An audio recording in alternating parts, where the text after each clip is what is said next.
Hola, muy buenos días. Bienvenidos a nuestro encuentro de hoy en el Salón Regional del Cacao y Chocolate. Es un gusto comentar que la Unión Europea, a través de Eurosan Occidente y su Foro de Innovación en Seguridad Alimentaria y Nutricional, se ha unido al mayor evento regional de tecnologías del agro, Expo Agrovisión, para promover este año Expo Agrovisión SAN 2021. Le damos la bienvenida a todas las personas que hoy nos acompañan y en especial a nuestro conferencista Marcelo Gutiérrez. Marcelo, como ya sabéis, es un consultor chocolatero de muchos años de experiencia, nacido en Perú, pero conocedor de toda la región. Ha estado trabajando con nosotros en muchos proyectos relacionados no solamente con la transformación del chocolate, sino también con la poscosecha, el cultivo, etcétera. Y hoy tenemos la suerte de tenerlo para que nos hable de los procesos de transformación artesanales del cacao en chocolate como una manera de generar valor añadido para los productores, especialmente artesanos. Le dejo el tiempo a Marcelo. Os pido por favor que en vuestra pantalla, a la derecha, en la parte superior, tenéis una casilla donde dice chat para que podáis poner las preguntas que os parezcan oportunas y al final tendremos 10 minutos para responderlas. De modo que adelante, Marcelo. Bienvenido.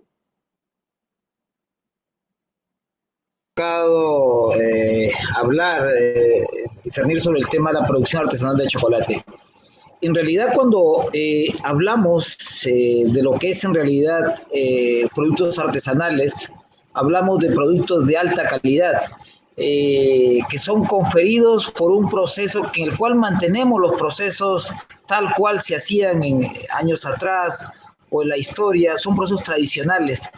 Ojo, quiero aclarar, el chocolate artesanal no significa que sea de mala calidad, es un producto de alta calidad en el cual mantiene las técnicas y procesos tradicionales para su elaboración y producción.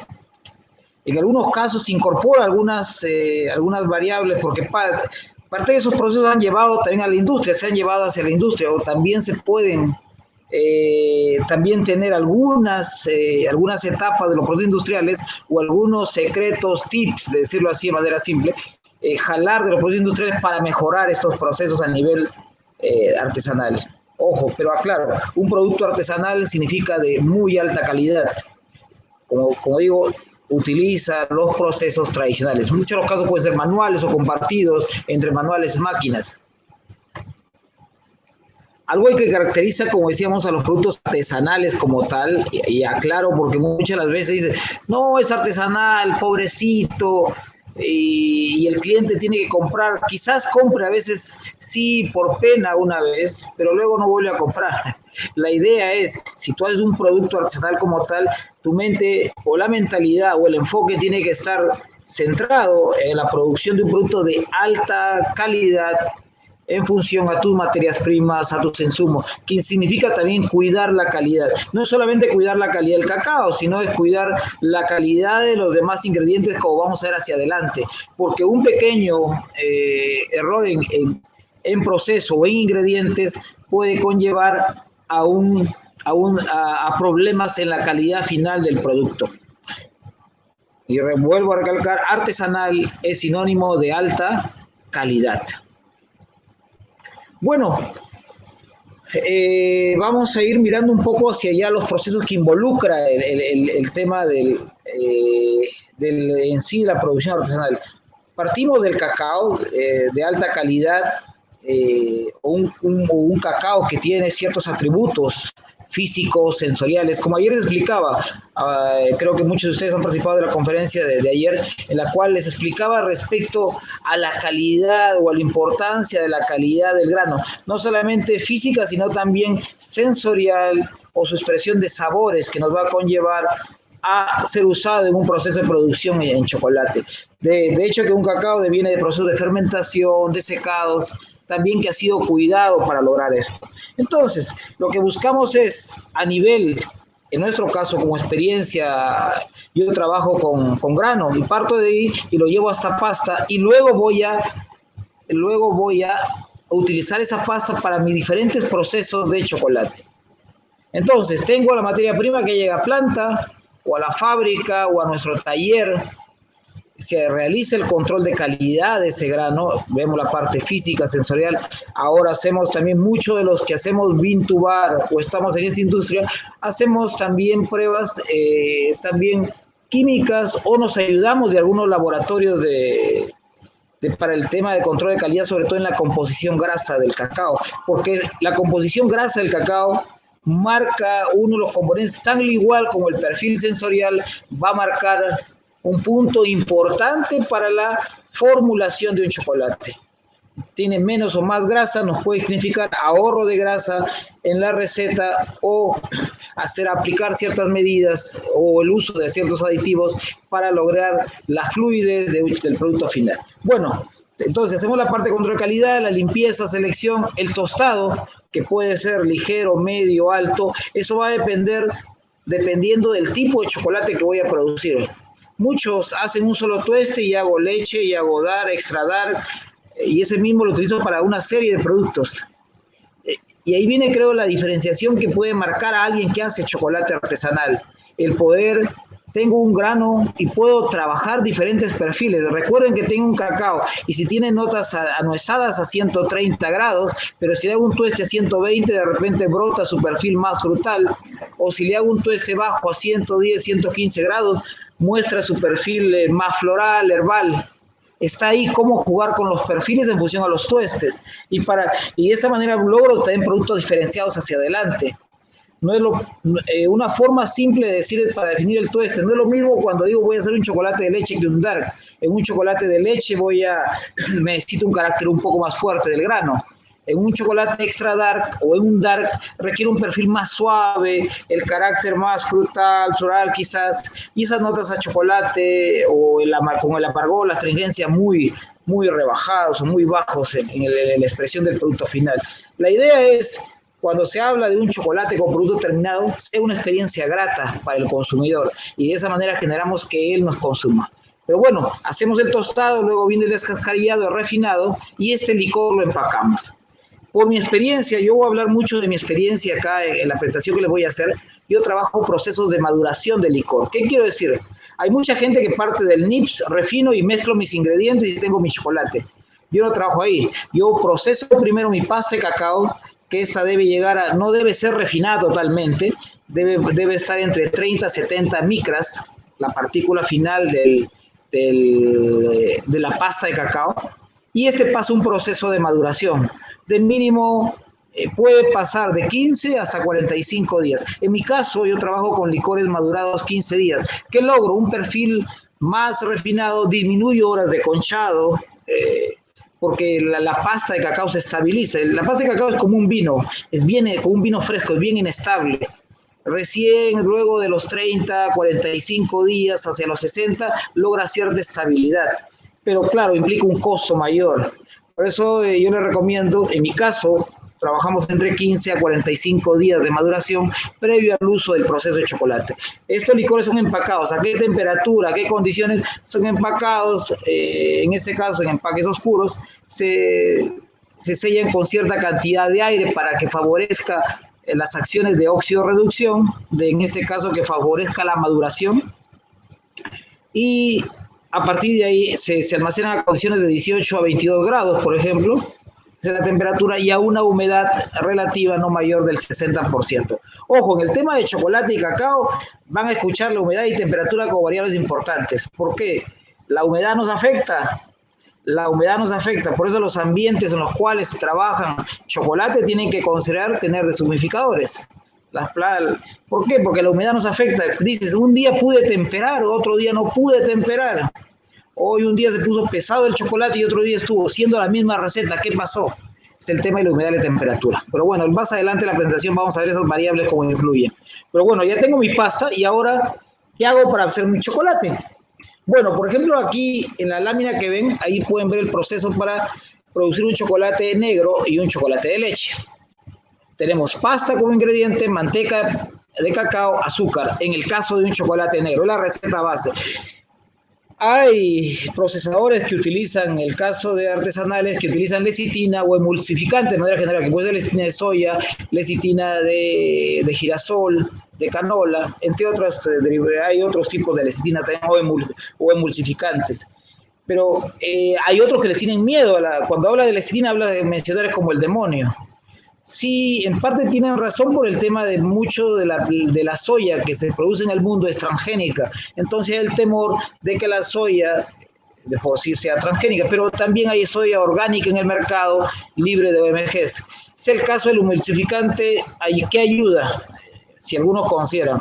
Ayuda para generar la cohesión de las partículas, tanto de azúcares, grasas. Recordemos que el chocolate es una emulsión de grasas, entonces tenemos que integrar las partículas de azúcar. En el caso del chocolate de leche, la grasa de la leche, las partículas de la leche, integrarlas como un todo. Disminuye el periodo de sangrado del chocolate, gana brillo, pero si no deseo usar, simplemente saco la receta y es manteca de cacao que puedo agregar un poco adicional a la receta. En este caso tenemos leche, en el caso del chocolate de leche. ¿Qué sigue? Pesado de ingredientes, refinado y conchado, temperado, moldeado y empacado. Aquí quiero detenerme en el refinado conchado. Así como en el proceso anterior, la operación crítica que veían es el tostado, porque puedo jugar con los tuestes y tener diferentes sabores, aquí el refinado conchado se vuelve importante. Si ahora se trabaja mucho el tema de especialidad, como veíamos ayer en mi presentación, las presentaciones que se dieron también, el tema de caracterización organoléctrica, miraban la belleza que hay en las propiedades intrínsecas, en los flavonoides, en las expresiones de sabores de los granos. Esas expresiones de sabores, digamos que hay un trabajo ahora interesante de las organizaciones de productores en el tema de fermentación, en gran parte de la América, de Sudamérica y en la parte de Centroamérica. Hay un trabajo importante de calidad, de cooperantes, de productores, de cooperativas, en el tema de mejora de la calidad. Entonces, nosotros como los que hacemos chocolate, estamos cada vez, como la calidad del grano viene mucho mejor, y si aplico técnicas como la del madurado en pasta, yo reduzco prácticamente mis tiempos de conchado. Antiguamente se decía que el mejor chocolate es el que más se concha, y no es así. Ahora se pueden ofrecer en el mercado chocolate de 12, 16 horas de conchado, 24 horas de conchado, con diferentes expresiones sensoriales, mucho más intensos, con mayores atributos, conservados, como valor del grano en la expresión de chocolate. Ojo, esta es la reducción, eso hablamos de optimización de procesos en el tema de chocolate a nivel artesanal. O sea, ya no es necesario conchar por conchar. O sea, si es necesario voy a conchar el chocolate. Si voy a refinar, debo llegar a 18 a 20 micras. Esas son para que el paladar pueda deleitarse y no sintamos grumos. Si sienten el paladar, se sienten grumos, entonces el paladar es medio extraño, ya lo ve, no es grato la experiencia, entonces no. Por ejemplo, si la partícula bajamos demasiado también el tamaño de partícula, vamos hasta el límite un poco menos de los 14 micrones, el paladar ya, el cerebro, el juego del paladar ya no puede percibe sabores básicos, del dulce, el amargo, percibiría de ese producto. Eso es lo que hace la gran industria, por ejemplo, para no percibir mayores defectos. Entonces, para no percibir mayores defectos, simplemente bajo la partícula al extremo y así me evito problemas en las expresiones. Por eso se hablan de tiempos de proceso. En el tema de chocolate, por ejemplo, pueden variar de 12 horas a 120 horas. En el tema de refinado que lo llamamos por sistema de concha húmeda o refinador húmedo, que son estos refinadores de piedra que se han hecho muy famosos en la producción de chocolate, en Vintubar, a nivel de casa yo puedo hacer chocolate con estos refinadores de piedra, que son los refinadores de tipo húmedo.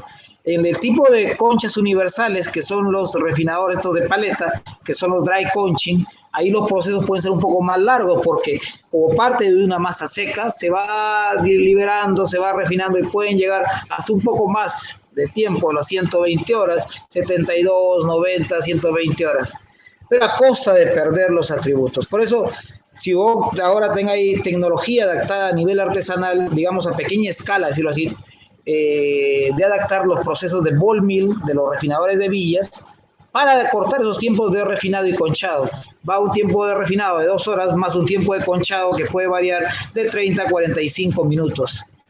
para lograr la calidad muy similar que los refinadores de piedra. Es cuestión de adaptarse, porque una vez que ya logras posicionarte en el mercado, los refinadores de piedra son insuficientes. Entonces ya tienes que optar a otro tipo de tecnología para ir escalando, sin afectar la calidad de tu chocolate. El chocolate blanco, muchos dicen que es el fácil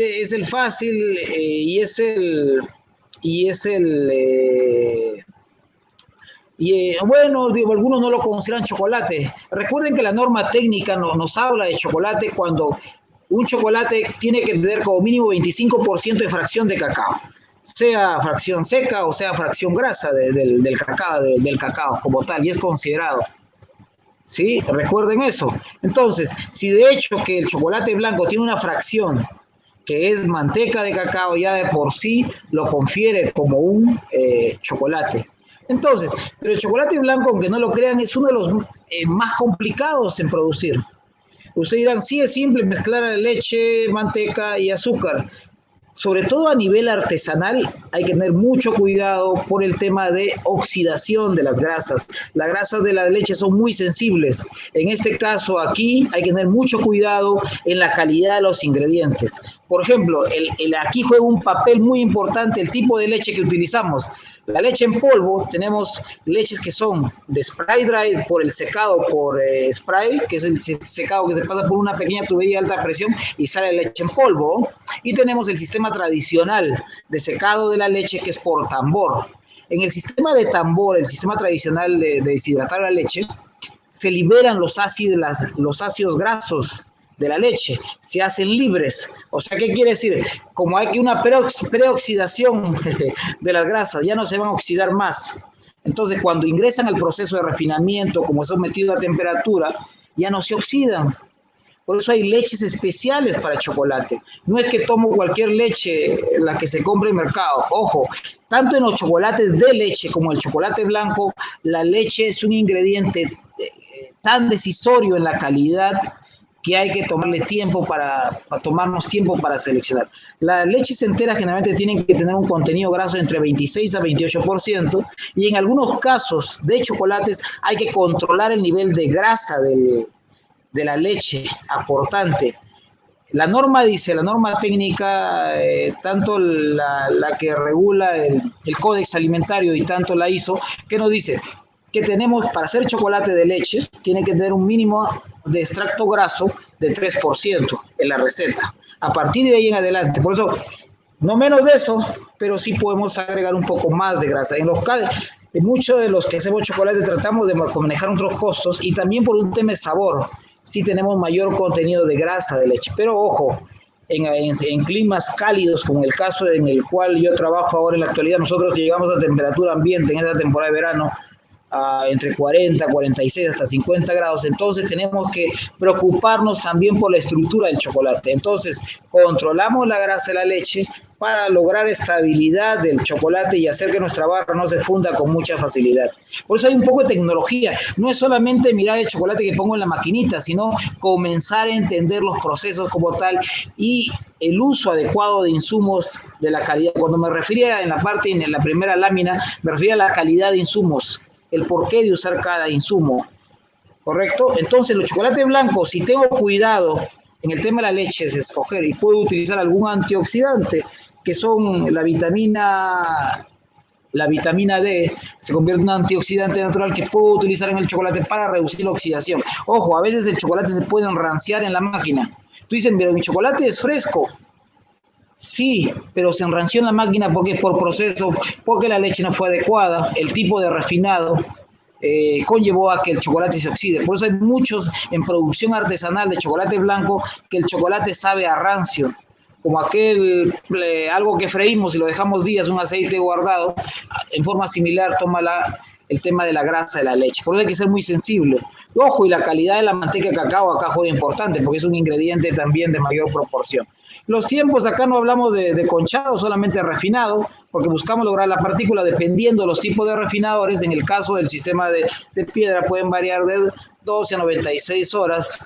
Pero ojo, aquí hay que tener mucho cuidado con el tema. Mientras más largo el proceso, tenemos mayor riesgo de oxidación o daño del producto en proceso, antes que salga al mercado. ¿sí? Bueno, puntos críticos del proceso a considerar. El proceso tenemos el tostado, la formulación, refinado y conchado. Hacia el lado de ingredientes tenemos la calidad del cacao, la calidad de los ingredientes, el contenido de grasa de los ingredientes, el contenido de humedad de los ingredientes. Volvemos, el proceso. En proceso, ¿a qué me refiero con tostado? Si hago un tueste no adecuado, dejo los granos crudos, voy a tener una astringencia y cierto amargor. Si sobre tuesto va a ganar mi grano, de repente pierda todos los atributos y tengo una nota a tueste, a quemado, a Barner, que lo llamamos en el grano, que no es grato. Por eso el tostado me va a dar hacia adelante la famosa la reacción de Maillard que se va generando en el proceso de fermentación, o la reacción de empardeamiento que se viene de empardeamiento no enzimático, que vienen en la parte de fermentación, se van a coronar acá, en el tueste. Ahí es donde se van a liberar las piracinas, dando el sabor a chocolate, a nueces y los demás compuestos, los demás flavonoides que están asociados a sabores que se van a expresar en el cacao. La formulación. Muchos dicen, no es lo mismo hablar de un chocolate de barra, no es lo mismo hablar de un chocolate para hacer relleno en un ganache, no es lo mismo para hacer un chocolate bombón o de cubierta. Todos tienen una composición grasa. Por eso a veces dicen, oye, véndeme tu chocolate, lo puedo usar para hacer bombones. El otro día leía un comentario en redes sociales y decía, no, por fin esta marca ha sacado sus bombones porque nunca pude hacer bombones con sus chocolates. ¿Por qué? Por la composición grasa. O le agregan más grasa al chocolate externa por un tema de que cada tipo de chocolate tiene una composición grasa. Hay formas de clasificar los chocolates, por ejemplo, para cobertura, baja gama, media, alta gama, que está en función a los contenidos de grasa. Pero también el caso nuestro, que un idioma más simple, es un chocolate para barra, la norma dice que como mínimo tiene que tener 34% de grasa, pero lo ideal para que no tengas problemas en temperado, por ejemplo, yo trabajo entre 36, 34, 36, pero si quiero hacer de uso múltiple, puedo considerar contenidos de grasa total en el chocolate entre 38 a 40, y lo puedo usar para cubierta, para relleno y para barra, sin ningún problema. Ojo, por eso importa saber. Ahí viene por qué si tengo claro el contenido de grasa total del chocolate, importa tener el contenido de grasa de cada ingrediente del cacao. No es solo saber qué sabor tiene el cacao, qué calidad, sino también saber el contenido de grasa de la pasta de cacao, que es mi ingrediente. Con eso voy a poder hacer mi receta o optimizar, de repente no usar más manteca de la que no requiere, si es que el licor tiene suficiente manteca. Correcto, por eso es importante la formulación, el conocer los ingredientes y saber para qué va a ser usado el chocolate. Como función a ello voy a formular mi receta y voy a poder hacer mi chocolate. El refinado o conchado, ojo, los tiempos que refino y los tiempos que voy a conchar o voy a volatilizar ciertos ácidos no gratos. Por eso, si hacen ese premaduración, esa acidez acética, láctica, se reduce enormemente. Y por ende va a disminuir los tiempos de conchado. Tu preocupación va a ser solamente lograr un tamaño de partícula adecuado, que hablamos entre 18 a los 20 micrones. Volviendo al tema de calidad de ingredientes, calidad de cacao. Calidad de cacao en el hecho de que tenga un buen nivel de fermentación. Por ejemplo, en mi caso, por experiencia, trabajo con nivel de fermentación entre 70 y 85, no más, porque no quiero buscar expresiones, el riesgo de que se den expresiones butíricas, y eso me va a alargar mi proceso o tomar algunas acciones de contingencia en el tueste, variar el tueste en función a eso. Calidad de ingredientes. Calidad, como me refería, a ingredientes adecuados, leches adecuadas, azúcares, el tamaño del grano del azúcar importa. No, dicen, hoy día voy a usar un grano pequeño y yo ahora voy a usar ese grano grandote, quiero probarlo, se va a caramelizar más, vas a tener una rheología diferente, una fluidez diferente. A pesar que sea la misma receta, se va a caramelizar más, el color tal vez va a cambiar, la nota a caramelo, la nota a azúcar moreno o azúcar quemada, decimos, se va a expresar en algunos casos en el chocolate. El tamaño del azúcar, el tipo de azúcar importa. A veces hay gente que utiliza la panela artesanal para hacer chocolate. ¿Quiere utilizar? Sí, se puede, pero el tema son las ligninas si no ha pasado un buen proceso de purificación. Y el otro problema es la humedad. Recuerden que todo azúcar que ingresa al proceso tiene que ingresar con no más del 3% de humedad. Ojo, por eso digo, la humedad y los ingredientes importan, porque luego van a ver que la masa se pegotea en el refinador y no avanza. ¿Qué problema tuvo? Es la humedad de los ingredientes. ¿Qué parámetro del proceso proceso a considerar? Yo sé que te doy tips de lo que debes hacer y no debes hacer para que luego entres en este tema sin ningún problema en el tema del chocolate. Entonces, las temperaturas importan, la temperatura refinado y pre-refinado importa. No es que hay unos pre-refinadores que se emplean para café y ya se emplean para cacao, y como si está refinando tantas veces, a veces llega a superar temperaturas de 70 grados. Estos refinadores que van como si de discos que llamamos, y sí refina, pero ha llegado ya a más de 70, 80 grados. Por eso muchos de estos refinadores se les incorpora chaquetas para reducir la temperatura a no más de 60 grados. Temperatura de áreas de procesos de 18 a 22 hasta 23 grados, dependiendo del área. Si son espacios temporales de producto, espacios, por ejemplo, de temperado, tiene que estar a 23 grados, las áreas de temperado 22, 23. Las áreas de refinado, casi muy similares, o áreas por ejemplo, yo trabajo con mi grano, yo almaceno en condiciones de menos temperatura. ¿A qué me refiero? Porque no busco el TN. Como mi grano llega, la zona de producción están muy lejos de Emiratos, entonces nosotros tenemos un almacén donde se congela el grano para evitar que cambie sus cualidades hasta el día que lo procese. Claro, es un costo mayor, pero no me queda otro. Estoy con un ambiente juego con temperaturas muy altas aquí en Emiratos, y entonces la degeneración de la calidad del grano puedo perder mucho de la inversión que hago en el grano. La humedad relativa en proceso, recuerden, no más del 60%. Es importante en los temas de proceso de chocolate. No más del 60%. Y es una variable que no consideran. Por eso el que hace chocolate, así como dice que tienes que considerar un aire acondicionado, tienes que considerar un deshumificador.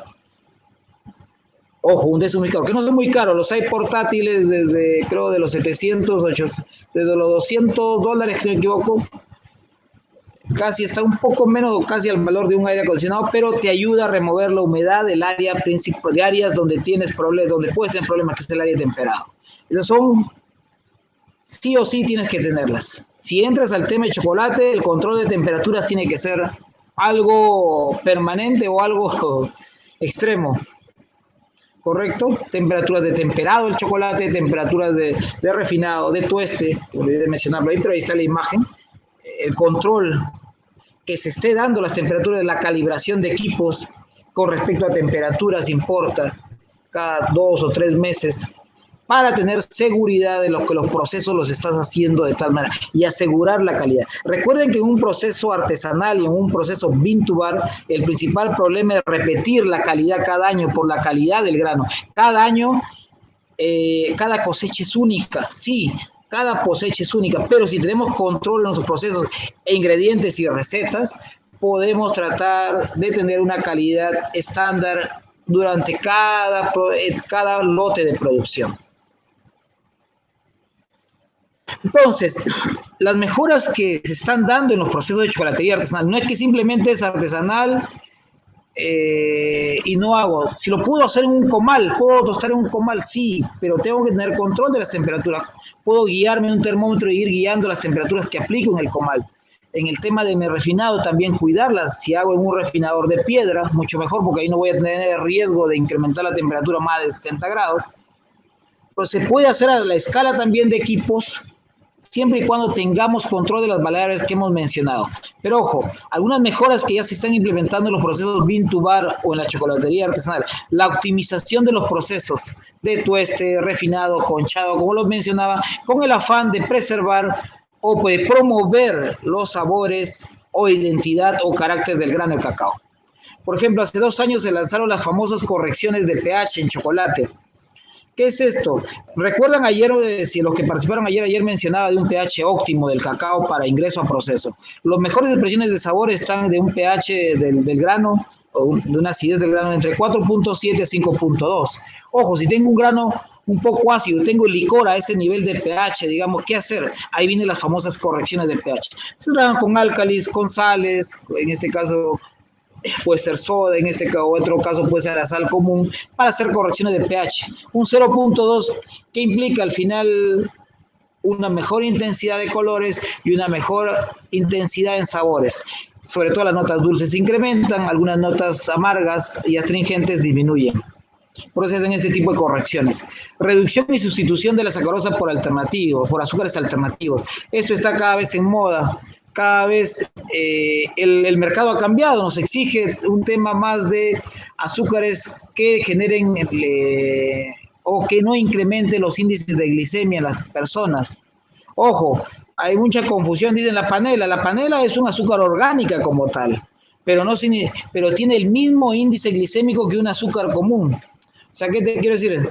Si a un diabético le das panela, no es que le estás cuidando. Estás solamente cuidando de que el proceso no haya sido químico y por ende no te lleva a un proceso de descalcificación de hueso, es diferente. Lo que sí puedo hacer es reemplazar por polioles, por ejemplo, como el isomal, la polidextrosa, el maltitol, la stevia, el agave.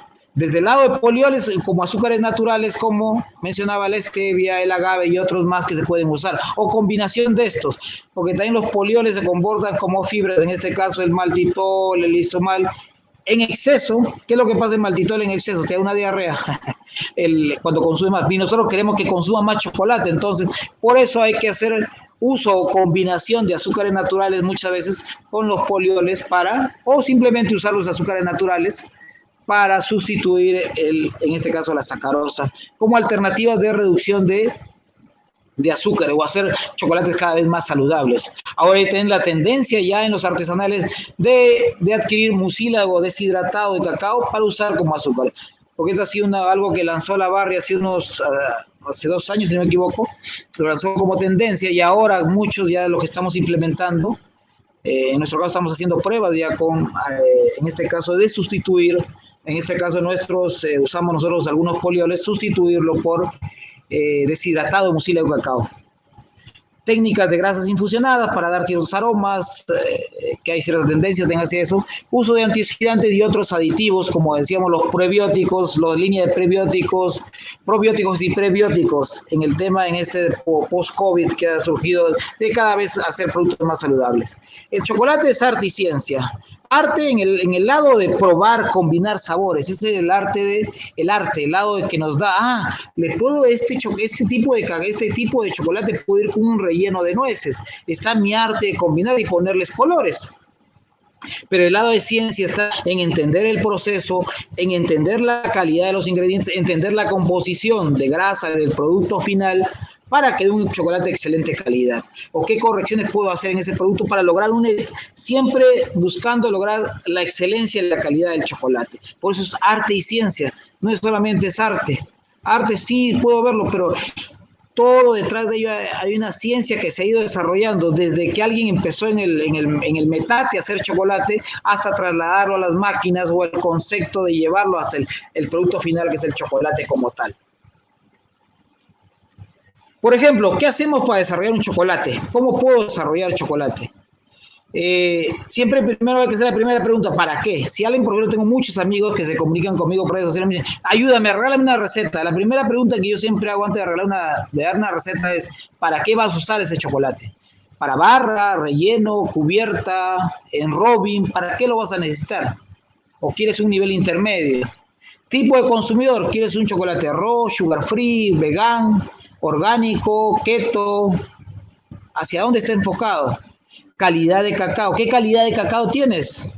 Dime qué composición grasa, qué perfil tiene tu cacao para yo intuir qué producto puedo hacer con ese cacao. Normas y técnicas también que me dicen, como yo en toda la presentación mencionaba normas, tengo que tener referente de normas técnicas porque mi producto debe cumplir normas nacionales en Honduras, en Nicaragua, tienen normas de producción local, pero también si ya voy a ingresar a mercados externos, cumplir estándares internacionales. Y ahí tomo de referencia las normas Codex, de manera general las normas ISO también.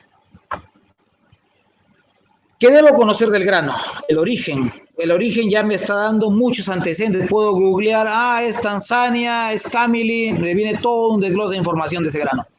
¿Cuál es la característica? Puedo recibir información o tener una pequeña muestra del grano y hacer las pruebas físicas necesarias, el perfil organoléptico y la composición de grasa. Y en algunos casos vamos más allá de no solamente determinar la grasa, voy hasta los niveles de saber, de conocer los niveles de ácido linoleico, estiárico, oleico, para ver el comportamiento de grasas y poder intuir en los procesos de cristalización. Es un poco ya, digamos, algo más avanzado, pero teniendo el dato de composición de grasa del grano en licor, o sea, del licor de cacao, la pasta de cacao, me ayuda para formular el chocolate. Y un ejemplo, voy a mostrar un ejemplo rápido, porque el tiempo está que nos gana, respecto a qué consideraríamos tener para el tueste y vamos a mirar unos ejemplos de curva de tueste para que miren cómo voy desarrollando, conozco el grano y voy a ir a llegar hasta el tema de diseñar mi curva de tueste. Muchos hablan de cómo hacer una curva de tueste, o aplico, ponlo a 120 por 25 minutos, y no es así. No es que yo te diga, pues, si tú me preguntas cómo voy a tostar mi cacao, te voy a preguntar qué tipo de tostadora tienes, cómo funciona, si pones el grano, cuánto baja de temperatura la carga del grano, cuánto tiempo se recupera la temperatura. Todos esos datos son importantes del diseño de la curva. Evaluación sensorial, los antecedentes del grano que tenga, reporte de calidad, si no lo tengo lo hago, la acidez del grano, el pH, el tipo de producto a desarrollar, qué tipo de chocolate quieres para pensar en el tueste que le voy a dar. Un minutito, nos vamos a las... ¿Por qué? Porque en función, como decía, si yo lo que quiero, si entiendo qué producto voy a tener, voy a marcar las temperaturas límites a aplicar. Mira, si ese grano tiene algo de floral, puedo manejar tueste 110, 115, quiero ganar el aspecto floral de eso. Oye, pero ese grano es bien rico en notas cítricas, mandarina, frutos frescos, 120, 125... frutos marrones, me voy elevando un poco más. Si quiero solamente anuezado, chocolate, le incrementaré a 130, 100. Dependiendo de las temperaturas con que juegues en los procesos de tueste, puedes diferenciar. De un mismo grano vas a sacar diferentes perfiles. Ojo, no es que el tueste te dé los sabores, sino que el grano de manera intrínseca lo tiene en su genética. Vas a buscar que con el nivel de tueste, se logren expresar esas notas. Y ahí viene el trabajo de conocer tu grano como tal. Marcelo, disculpa que sea el malo de la película, pero tú estás viendo las preguntas que van colocando allí, así no te quito tiempo. Todavía no he visto. A ver, ahorita solamente termino esta lámina y podemos entrar a preguntas, ¿correcto? Ok, vale, no, lo digo para que pudieras ir incorporando, pero yo te las leo con mucho gusto. Dale, sigue. Pues estoy en la lámina, estaba emocionado en la lámina de la presentación y se me ha ido. Bueno, aquí podemos observar un diseño de curva. Aquí piensen que esa temperatura es la temperatura de la retorta, la temperatura del tostador. Siempre vamos a considerar el precalentamiento, cuánto tiempo cuánto decae la temperatura, la carga del grano. Recuerden, pues la retorta puede estar, o la máquina de tostado o el metate puede estar a 130, pero si coloco el grano a 25 a 30 grados, hay una caída de temperatura en el tostador. ¿En cuánto tiempo recupera la temperatura? Y aquí es en realidad donde se va a dar el tueste, en esta meseta. Y luego viene el descenso, que es la caída, para lograr que nos quede crudo el grano. Aquí ya se apaga el tostador y logramos. Es un poco cómo se diseña la curva de manera simple. Esas son las curvas de tueste. Pero esas no son las temperaturas de la máquina, de cómo funciona el tostado o la tostadora, digamos, cómo ejecutamos. En el grano quizás sea el tema más ascendente la temperatura y luego sea una fase de caída de temperatura en función al proceso ya de enfriar el grano. Pero miren, vamos a mirar acá rápidamente un ejemplo. Miren cómo la influencia de los cambios de temperatura, cómo muestra diferentes perfiles en el mismo grano. Este es un mismo grano, mismo origen, pero son diferentes expresiones sensoriales con curvas diferentes, ¿no? Curvas diferentes de tostado.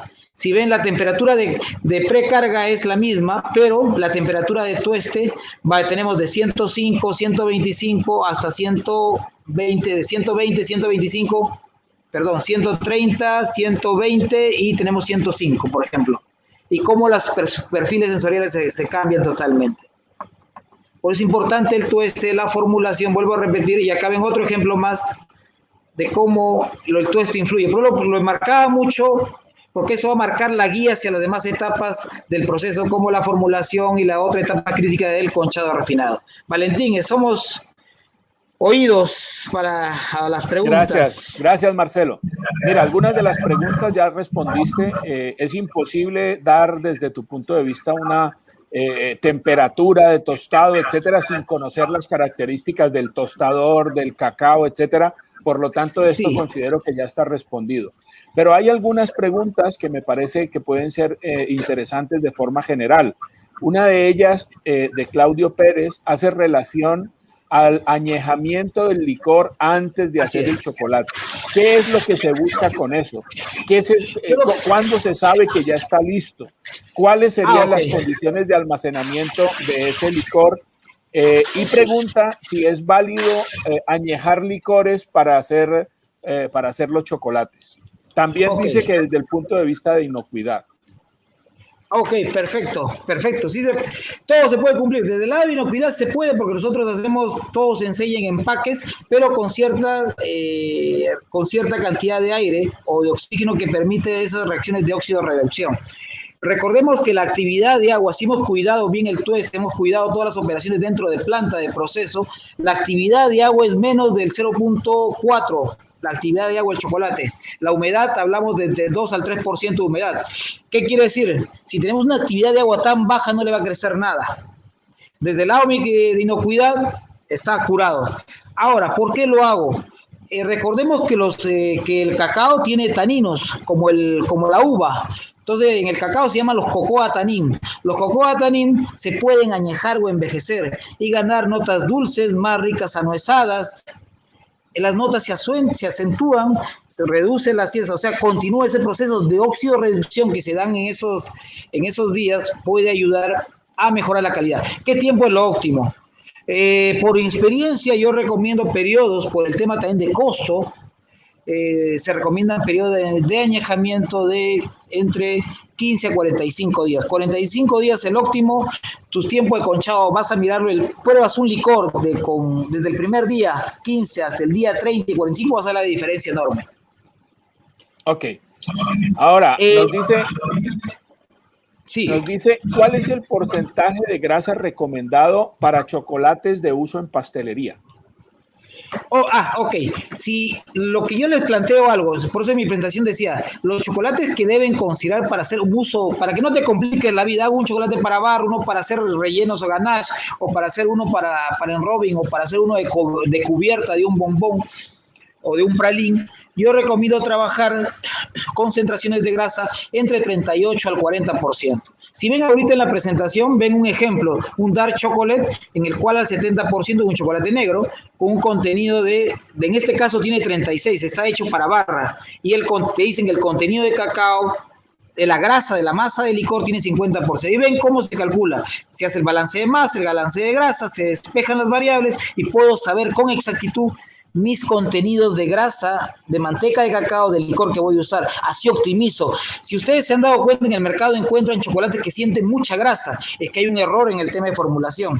No es solamente de manera empírica agregar por agregar. Podemos, en función de esos contenidos de grasa que les planteaba, pueden ustedes reducir sus costos también. Recuerden, 38 a 40 no tienen pierde, lo utilizan para ganache, va a emulsificar muy bien.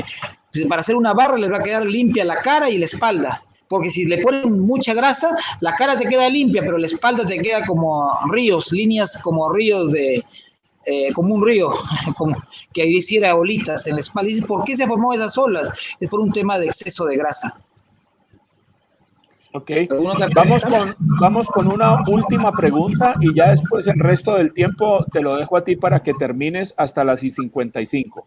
Mira, dice, hay una tendencia a usar sustitutos de la leche, como por ejemplo avena, almendra, coco, etcétera. ¿Cómo ves eso? Perfecto, muy buena pregunta. En el caso de los veganos, sobre todo en el mercado vegano, cuando hablamos, ahí nos obliga, digamos que la condición del consumidor nos obliga a sustituir la leche de la vaca, en cierto modo, decirlo así de manera simple, por leches alternativas. En este caso, leche de almendra, leche de algunas nueces, leche de arroz o la leche de coco, como, digamos, como insumos para hacer chocolate, ¿eh? solamente vuelves a lo mismo, el contenido de grasa importante. Por ejemplo, eso sí, no puedo usar todo un contenido total, digamos, de, por ejemplo, una nuez, meter una almendra, meterlo directamente al chocolate, porque su contenido de grasa es muy, muy elevado. Entonces, ¿qué es lo que hacemos? De esas pastas de nueces que se han sido reducidas, a veces llamamos harinas o leches. Esas leches se utilizan en el chocolate. Son nueces, o sea, son pastas de nueces con bajo contenido de grasa.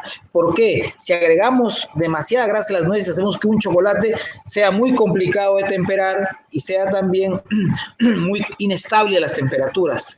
Por eso en los chocolates veganos, decirlo así, o en los cuales sustituimos, ojo, hay que tener en cuenta los contenidos de grasa de los leches que incorporamos y controlar, por ejemplo, puedo utilizar leche de avena, una que es una avena molida, o lo que llamamos la harina de arroz, para controlar la grasa de las nueces. Y así logramos la estabilidad. Ojo, pero el sabor de un chocolate tenemos que tratar de imitarlo, que sea muy parecido a uno de leche. Y esto lo logramos con la combinación, no solamente de una solamente tipo de leche. Por ejemplo, puedo usar leche de almendra, pero también utilizo avena para darle cierta cremosidad y el del arroz también para darle cierta estabilidad o estructura a la barra. Es una combinación en realidad. Y ahí hay mucho interesante el que hace esos quesos para veganos. El que sabe los quesos imita sabores. Esa misma técnica la aplicas en el chocolate con la finalidad de lograr lo más parecido de un chocolate a un chocolate normal de leche. Recuerden que el que es vegano en su niñez fue también consumidor de leche normal. Entonces buscamos que en su memoria sensorial evoque ello también, para que le sea gratis y nos compre más chocolate. ¿Alguna pregunta adicional? No, Marcelo, estamos ya listos. Cuando tú termines, me avisas y ya despedimos. Sí, solamente para cerrar. Aquí con la lámina que les mostraba acá de formulación, lo mismo cuando formulamos un chocolate de leche, vamos a incorporar los contenidos de grasa de las leches, los demás ingredientes que tiene. Este es clave, por eso lo ponía como ejemplo para el tema de formular. Solamente las preguntas que siempre vamos a responder va a ser el contenido final de grasa del chocolate. Hay que saber el contenido de grasa de la masa del cacao, que es muy importante también. Ojo, si no conozco el tueste de un grano, puedo trabajar con un tueste, respondiendo a la pregunta anterior que hacía Valentín, que alguien le planteaba, puedo trabajar con un tueste plano a 120 grados y a partir de eso puedo bajar o subir los tuestes. Generalmente si trabajo con hornos caseros pueden ser entre 25 a 30 minutos, pero todo va a depender qué tan veloz sea tu tostador o tu maquinita que digamos. Bueno, para finalizar, un buen chocolate es la expresión del balance perfecto de insumos e ingredientes, sin perder, ojo, sin perder el carácter del cacao. El carácter del cacao y la identidad que le va a marcar, lo diferente que va a marcar mi chocolate de otra persona que es de chocolate en Estados Unidos, a pesar que utilicemos el mismo cacao, eso va a marcar ese balance que tenemos que tener claro de insumos para lograr una calidad, pero sin perder el carácter del cacao. ¿Qué quiere decir? Si un chocolate de leche no va a ser que sepa solo a leche y que se pierde el cacao. O si hago un chocolate dark, profundice el tema del azúcar que utilizo o por un tueste que perdí los aromas. Siempre tengo que buscar mantener ese carácter del cacao o identidad del cacao. Gracias, un placer conversar hoy día respecto al tema del chocolate o a la producción de chocolate artesanal. Marcelo, como siempre, muchísimas gracias.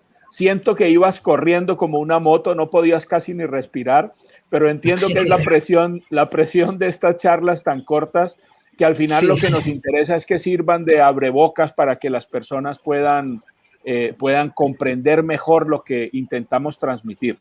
Nuevamente te quiero dar las gracias en nombre de Eurosan, de Agrovisión y de todos los patrocinadores que intervienen en este programa. A los participantes los quiero animar a quedarse. A continuación viene una charla muy interesante, precisamente sobre el tema en el que estamos profundizando, porque creemos que en la región es muy importante trabajar en este sentido, que es la experiencia de una región de Colombia en la clasificación sensorial de los cacaos, ¿no? Lo cual complementa muy bien lo que estaba explicando Marcelo hace un De modo que, por favor, espérenos 5 minutitos para empezar la siguiente charla. Marcelo, muchísimas gracias y ya sabes que te seguiremos molestando desde aquí. Gracias, Valentín, un placer siempre, un placer poder conversar. Un abrazo, un abrazo. Chao.